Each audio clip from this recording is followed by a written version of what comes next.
Début de la prise en charge des blessés graves de la crise post-électorale, le programme national de cohésion sociale a visité hier les premières victimes. Elle a eu également l'inauguration de la direction régionale des marchés publics de la région du Poro. Enfin, retour en force des délestages au Cameroun. À quand la fin de cette crise? Mais pour l'heure, les populations ont recours aux lampes solaires. Bonsoir à tous et bienvenue dans le 19h30. Je vous le disais, les premiers blessés graves de la crise post-électorale bénéficient effectivement d'une prise en charge totale de l'État ivoirien. 4 malades ont été admis à l'hôpital militaire d'Abidjan et 2 autres dans une clinique de la commune de Yopougon. Ils ont reçu hier la visite d'une délégation du programme national de cohésion sociale. Vali Traoré est une victime de la crise post-électorale. Cela fait 4 ans qu'il est en attente d'une prise en charge médicale. Depuis quelque temps, c'est chose faite. Aujourd'hui, me voit ici opéré. Tout le mois qu'on nous disait, lorsqu'il m'avait au CHU, on me dit ça fait plus de combien de millions. Aujourd'hui, il voit qu'ils ont fait mon pied vraiment. Le docteur me dit vraiment que je vais marcher. Pour moi, c'est une grâce. Comme Vali Traoré, plusieurs malades bénéficient d'une prise en charge totale dans le cadre du processus d'indemnisation des victimes de la crise post-électorale lancé depuis le 4 août au palais présidentiel. Pour s'assurer de son effectivité, la directrice générale du programme national de cohésion sociale apporte son soutien aux victimes. Tout le monde a vu, le processus a bel et bien commencé. Aujourd'hui, nous sommes au 11 septembre, vous voyez que ça continue, les blessés sont pris en charge effectivement. Le président de la République nous a instruit de faire une prise en charge totale jusqu'à guérison. L'opération a commencé et donc il faut qu'il soit patient. Tout le monde sera pris en compte. D'autres victimes bénéficient également d'une aide psychologique. Pour l'instant, on a une liste de 23 patients qui ont tous été vus, qui ont subi une consultation de chirurgie, de psychiatrie, un bilan biologique complet, des interventions. Et la phase finale, c'est l'évaluation du dommage. Pour cette première phase, environ 1000 blessés seront pris en charge sur le territoire national. Un reportage de Christelle Nda et Grace Kando. Les malades des yeux, eux, également, pourront bientôt exprimer leur satisfaction. En effet, le ministère de la Santé et de la lutte contre le sida a reçu récemment du matériel ophtalmologique d'une valeur de plus de 100 millions de francs CFA, dont d'une organisation d'aide au développement. Ces équipements vont ainsi améliorer l'accès aux soins ophtalmologiques dans le pays. Koné Pargassoro. La cécité et la malvoyance constituent de véritables problèmes de santé publique en Afrique. L'Organisation mondiale de la santé, OMS, estime à environ 8 millions le nombre d'aveugles et à environ 24 millions les personnes malvoyantes en Afrique subsaharienne. Des chiffres qui inquiètent l'ONG internationale Christian Blind Mission. Elle a offert au ministère de la Santé et de la lutte contre le sida du matériel de consultation, des consommables de chirurgie et des équipements de bloc opératoire ophtalmologique d'une valeur de plus de 120 millions de francs CFA. Un don qui vise à renforcer et à améliorer l'offre et l'accessibilité aux soins des services de santé oculaire en vue de contribuer à la prévention de la santé oculaire en Côte d'Ivoire. Je voudrais exprimer toute notre gratitude et notre joie à prendre part à cette cérémonie de remise officielle de matériel ophtalmologique dans le cadre de la lutte contre la cécité due à la cataracte en Côte d'Ivoire. Le matériel a été réceptionné par la ministre de la Santé et de la lutte contre le sida qui a témoigné la gratitude du gouvernement aux donateurs. C'est donc que vous nous apportez ce jour à travers les différents récipiendaires. Je voudrais vous dire que cela est bien sûr une grande bouffée d'oxygène pour notre département. Un matériel pour l'équipement des CHU de Trécheville et de Cocody, puis des CHE de Yamoussoukro, de Korogo, de Mans et de San Pedro. Ce don de matériel ophtalmologique s'inscrit dans le cadre du projet Seeing is Believing, un projet qui permettra de former 26 médecins ophtalmologistes à la chirurgie de la cataracte, mais aussi d'équiper plusieurs autres structures sanitaires de la Côte d'Ivoire. Santé toujours, la centrale syndicale Humanisme mobilise les populations autour de la couverture maladie universelle. Cette organisation professionnelle était récemment dans la commune d'Abobo. Elle a invité les habitants à se faire massivement enrôler. Serge Kolia et Guillaume Zéré. Nessou Soumaoro, ménagère dans la commune d'Abobo, est aujourd'hui une femme heureuse et pour cause. Il dit si tu es malade, tu vas donner 1000 francs, ça fait de moi. Tu vas prendre médicaments. Si tu n'as pas l'argent, tu as assurance, c'est bon. Elle vient en effet de souscrire à la CEMU, la couverture maladie universelle, à l'invitation des membres de la centrale syndicale Humanisme. Désormais, elle pourra bénéficier de prestations médicales à coût réduit conformément aux dispositions arrêtées par le gouvernement ivoirien. Ici, sur ce site d'Abobo-Kouéka, comme elle, ce sont déjà 950 personnes qui se sont faites enrôler dans cette opération. Le SG m'a chargé de venir, non pas les travailleurs, mais les enfants et femmes à la maison, à la base, pour venir leur présenter l'assurance maladie universelle. J'ai expliqué le bien fondé à la population. Je suis très heureux que les enfants soient sortis nombreux.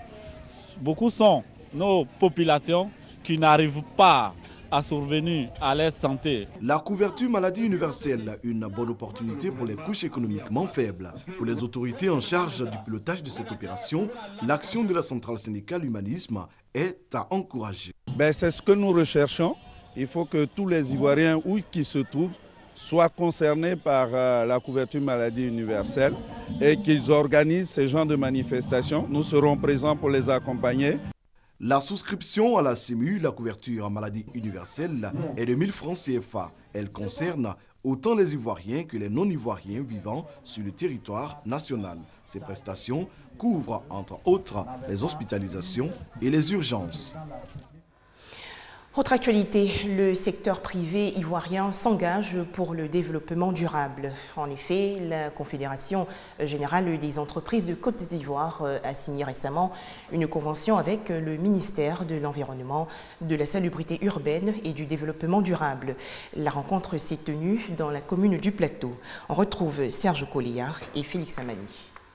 Mobiliser les acteurs, construire un secteur privé ivoirien plus responsable socialement et écologiquement, telle est la vision de la CGC, la Confédération générale des entreprises de Côte d'Ivoire. Dans cette optique, l'organisation et le ministère de l'Environnement ont signé une convention de partenariat. Le ministre de l'Environnement, présent à cette cérémonie, a défini le cadre de cette signature.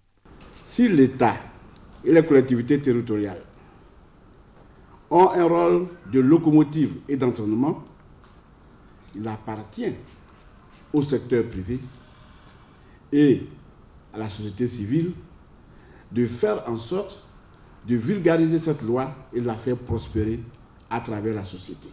La CGC, par le canal de son président, a relevé les avantages de ce partenariat avec l'État de Côte d'Ivoire. C'est que si vous intégrez la responsabilité sociétale dans vos métiers, dans votre stratégie, dans vos orientations si vous le souhaitez, cela va vous permettre, premièrement, d'avoir accès à certains fonds auxquels vous n'avez pas accès si vous n'êtes pas socialement responsable.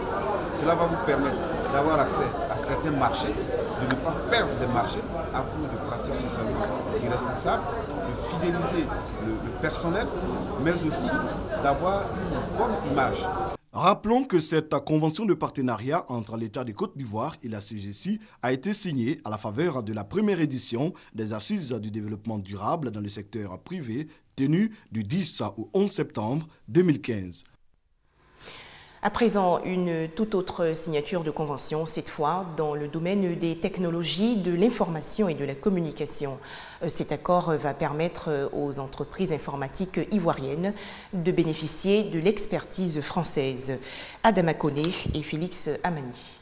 Les technologies de l'information et de la communication sont aujourd'hui incontournables pour le développement et la croissance.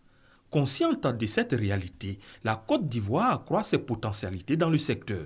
En témoigne cette signature de convention avec la France dans le domaine du numérique. Une convention qui permettra de faire un bond qualitatif dans la formation technologique. Nous associons à notre action évidemment tous les acteurs, mais tous les acteurs privés. Je suis heureux que le GOTIC nous soutienne dans ce projet-là, qui est un projet national aujourd'hui. Et je suis heureux que le GOTIC signe cette convention avec son homologue français. La France, c'est le premier partenaire économique de la Côte d'Ivoire. Représentante du gouvernement français pour apporter mon soutien à cette initiative de création d'une alliance franco-ivoirienne du numérique qui permet d'unir les organisations professionnelles qui travaillent dans ce secteur. Ce partenariat constitue une véritable opportunité de croissance pour les hommes d'affaires sur le marché local et régional. Ce partenariat va nous permettre de mettre en place des écosystèmes pragmatiques entre des opérateurs français et des opérateurs ivoiriens pour adresser de façon structurée tous ces grands marchés de la sous-région. Cette cérémonie de signature de partenariat va profiter à un ensemble d'entreprises du secteur privé qui œuvrent dans le domaine informatique. Dans l'actualité nationale également, l'inauguration de la direction régionale des marchés publics de la région du Poro. Un nouveau bureau pour améliorer l'efficacité du système des marchés publics ivoiriens. Les explications de Charles Tatou de RTI Bouaké. Une habitation pour le directeur régional et un ensemble de bureaux pour le personnel. Voilà qui constituent les locaux de la direction régionale des marchés publics qui couvrent toutes les régions du district des Savanes. Ces patrimoines de l'État constituent également une autonomie qui permettra aux agents de la direction régionale de Korogo d'améliorer leurs résultats. Le régulateur veille aussi à ce que tout le système marche bien dans son ensemble et à cet effet, nous avons constaté que la structure chargée du contrôle de la passation des marchés, à savoir la direction des marchés publics, qui est dans l'opérationnel, avait besoin de moyens, d'équipements pour être efficace. Quand les gens veulent savoir où nous sommes, pour indiquer, c'était vraiment compliqué. Parce qu'on était logé au pied du mont Korogo, l'adressage était vraiment difficile. L'autorité de régulation des marchés publics n'a pas voulu s'arrêter simplement à cet aspect de la chose. Elle a voulu coupler à cette cérémonie un séminaire de formation aux marchés publics pour les régions. C'est l'objet de notre présence ici pour soutenir cette autorité de régulation des marchés publics qui, il faut le dire, est rattachée à la présidence de la République. L'ANRMP dispose de 9 directions régionales à l'intérieur du pays. En 2014, toutes ces directions régionales ont réalisé une performance à hauteur de 70 milliards de francs CFA, dont 20 milliards de francs CFA pour la seule direction régionale de Korogo. Pour améliorer le système de ces directions régionales, un séminaire de formation des acteurs de passation des marchés publics a ponctué l'inauguration des bâtiments. Le Hajj 2015 aura bel et bien lieu en Arabie Saoudite, et cela malgré le drame survenu à la Mecque. Annonce faite aujourd'hui par les autorités saoudiennes. La chute d'une grue a tué hier 107 personnes à la grande mosquée.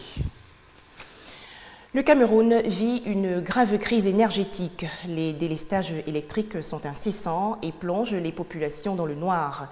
Et pour juguler cette crise, une solution miracle, les lampes solaires. Ce business explose dans le pays. Pour leur devoir du soir, ces jeunes élèves n'ont pas le choix. Ils ont besoin de lumière. Mais les coupures d'électricité sont intempestives à Douala. Pour y remédier, les parents ont investi dans des lampes solaires. Je suis en train d'essayer de faire mes devoirs.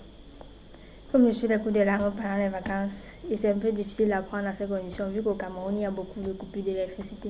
Mais heureusement pour nous, il y a les lampes rechargeables pour nous aider à faire cela. La fréquence des délestages électriques au Cameroun est sans précédent. Le déficit d'énergie oscille entre 500 et 600 mégawatts, provoquant plusieurs coupures par jour. Dans les rues comme dans les boutiques, les lampes solaires sont devenues omniprésentes et se vendent entre 10 et 25 euros. Quand on coupe l'allumette, les gens achètent trop de lampes solaires. Vous pouvez vendre combien par jour? Par un jour, je peux vendre 15, 20 comme ça. J'ai payé 2 lampes solaires pour voir d'autres au village. Ici à Douala, j'en ai 4 chez moi. Ça me sauve trop. Un marché qui est en plein essor. Cette unité d'assemblage camerounaise s'est ouverte en août en important des matériaux de Chine et de Corée. L'entreprise produit déjà 200 lampes par jour avec un seul credo, une lampe pour toutes les bourses. Ce qui nous intéresse, c'est de trouver une solution aux petits Camerounais, aux Camerounais moyens. Donc celui-là, en fait, qui doit aussi être éclairé. On se focalise aujourd'hui d'abord sur cette petite lampe solaire que nous avons baptisée lampe solaire Aïda, qui est à la portée de tout le monde. Le défi énergétique est de taille au Cameroun. Le gouvernement vient de signer un accord qui l'oblige à moderniser le principal barrage du pays qui produit 70% de l'électricité. En attendant, l'énergie solaire reste une lueur dans la nuit camerounaise. Même la ville de Douala s'y est mise pour l'éclairage public. Merci de nous avoir suivis et très bonne fin de semaine à tous sur RTI2.